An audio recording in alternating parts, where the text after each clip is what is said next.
Have you ever looked at someone and just thought, wow, they're so lucky? Things just seem to fall into place for them. Yeah, it's a common thought, isn't it? Well, the material we're exploring today digs into manifestation. It's this whole idea that maybe it's not just luck, maybe our thoughts actually shape our reality. Exactly. And we're going to dive into what the sources say about the core ideas behind it. The promise seems to be about understanding how to, really align yourself with what you want. hmm And the information presents it as, well, more than just positive thinking. It talks about this meeting point between your mindset and your energy. Mindset and energy. Yeah, almost like a co-creation with the universe, is how they phrase it. Co-creation. Interesting. The core idea is by getting your thoughts, your feelings, and importantly, your actions all lined up with your desires, you create this kind of magnetic pull. A magnetic pull. So it's not passive. Not at all. And critically, it stresses that it's about truly believing, not just thinking the thought. There's a difference. Okay, I get that. Believing it deep down. So this co-creation idea, the material seems to break it down. It talks about 3 laws. That's right. 3 key components they highlight. The first one is clarity. Seems straightforward, right? Like, if your goal is fuzzy. Exactly. Vague goals lead to vague results. According to the sources, they really emphasize actually writing down what you want. Specifically. No, I want to be happy kind of stuff. More like define what happiness looks like. Precisely. Putting pen to paper makes it concrete, gives you something clear to focus on. Okay, clarity. Got it. What's the second law? Emotional fuel. This is where that energy part really comes in. Emotional fuel. Yeah, it's not enough just to know what you want.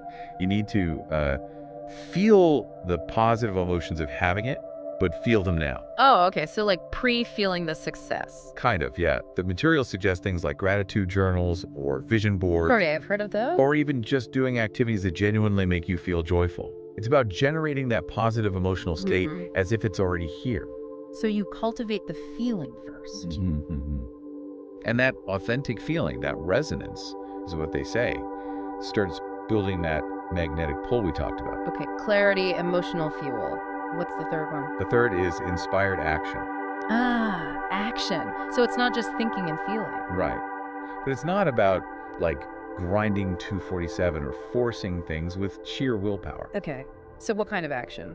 It's more about being open to and acting on those intuitive nudges. You know, those little ideas or opportunities that seem to pop up. Ah, like following your gut feeling when an opportunity arises. Exactly. The sources suggest the universe, or whatever you want to call it, responds to movement, to action, taking those aligned steps. So it's like you see an open door that feels right and you actually walk through it. You got it.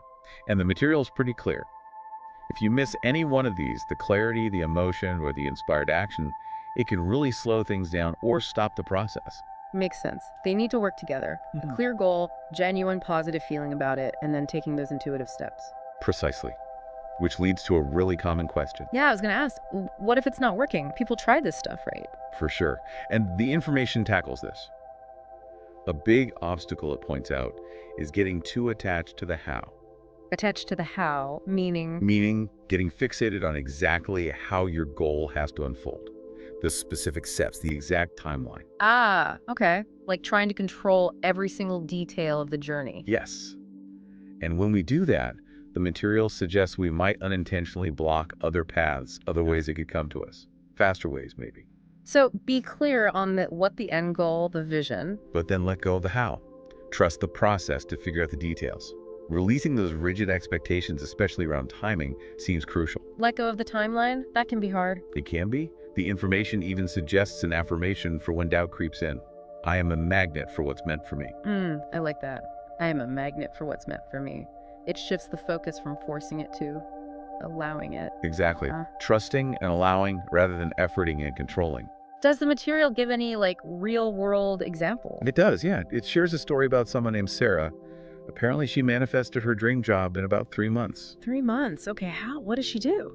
Well, according to the source, she was consistently visualizing seeing her offer letter. That's the clarity and emotion part. Okay. But she also took action proactively, signing up for courses to boost her skills. Ah, the inspired action piece. Right. And she also worked consciously on releasing limiting beliefs she had, like feeling stuck in her old role. So she combined all 3 elements we talked about. Seems like it. It's presented as a good example of how it's an active process, mind, emotion, action, not just passive wishing. Definitely encouraging to hear a story like that. So, for someone listening right now, what's a simple first step they could take based on this? Well, the materials suggest something really practical. Just write down one clear sentence stating your main goal right now, One sentence. and then read that sentence out loud to yourself every morning. Simple enough, but powerful maybe. Starting the day with that clear intention. It's a way to start aligning your focus, your thoughts, right away, taking that small initial action. And kind of signals your intent, perhaps. Yeah. And remember how the information frames the universe? Like it's supportive. Oh, right, the co-creation thing. Like it's your teammate. Exactly. Like you're working with it, not against it.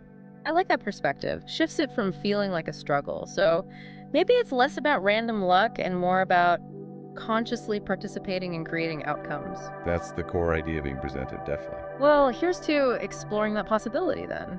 Maybe making those positive outcomes a more regular part of life for everyone listening.